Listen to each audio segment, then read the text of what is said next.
صفدی رحمت الله علیه شاگردی شیخ الاسلام سال 764 هجری گذشتن میگن که حکی لی من سمعه ای شیخ الاسلام، برای من آدم حکایه کرد، آن آدمی که خودی از شیخ الاسلام شنیده است، گفته است که شیخ الاسلام گفته که انی وقفت علی 120 تفسیرا استحضر من الجمیع الصحیح الذي فيها.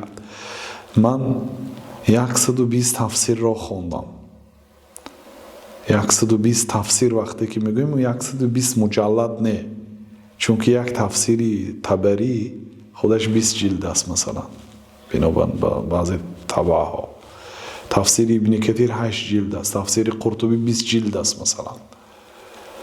یعنی 120 تفسیر میگویم، یعنی هست کتابایی که 4 جلد هست، کتابایی که 20 جلد هست، کتابایی که 15 جلد هست، کتابایی که 1 جلد.